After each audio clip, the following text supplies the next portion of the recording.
في كتاب الأساطير نجوم تألقت في سماء الرياضة الإماراتية، وعلى منصة سبورت فور أول نختار لكم أحد هؤلاء الذين لن تنساهم الذاكرة. لا ما انتهيت، توني معك يا أجمل العمر ابتديت، يا أجمل العمر ابتديت.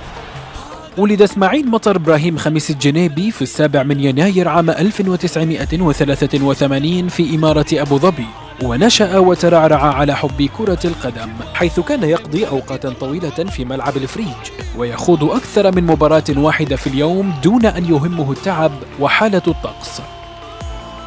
كانت الانطلاقة الحقيقية لسمعة مع نادي الوحدة ابتداء من موسم 2002-2003 عندما سجل أول أهدافه في الدوري في مرمى الجزيرة في الديربي، وكانت المحصلة التهديفية الخاصة به في ذلك الموسم 14 هدفاً.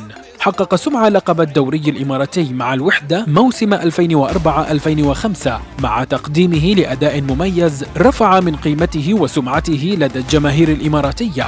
شارك سمعة مع منتخب الإمارات في بطولة كأس العالم للشباب سنة 2003 وساهم في تأهل الأبيض إلى دور 16، ثم سجل هدف الفوز الغالي في الدقيقة الأخيرة أمام أستراليا ليقود الأبيض الشاب إلى ربع النهائي. ورغم خروج المنتخب من الدور ربع النهائي أمام كولومبيا، إلا أن التأثير الذي أحدثه اسماعيل مطر في المباريات التي شارك فيها والأداء المبهر الذي قدمه ساهما في تتويجه بلقب فردي رائع، وهو جائزة أفضل لاعب في البطولة، على الرغم من وجود لاعبين مميزين على غرار إنيستا وألفيش وماسكيرانو.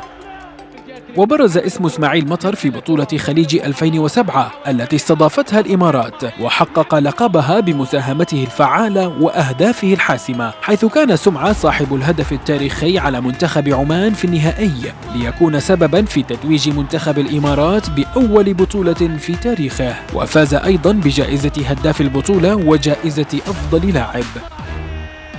رغم العروض الضخمة التي وصلته من داخل الإمارات وخاصة نادي العين وخارج دولة الإمارات من نادي الهلال والاتحاد السعودي، إلا أنه فضل دوما البقاء بالقميص العنابي الذي توج به بلقب الدوري الإماراتي 3 مرات وكأس السوبر الإماراتي مرتين.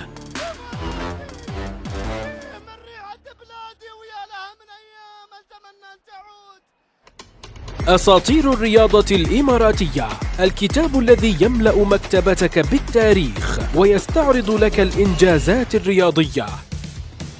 من تأليف عبد العزيز عبد الله، إصدار دار نبط للنشر وشبكة سبورت فور أول الإخبارية. سارع باقتناء نسختك عبر الرابط التالي، أو بإمكانكم مسح رمز QR على الشاشة لشراء النسخة.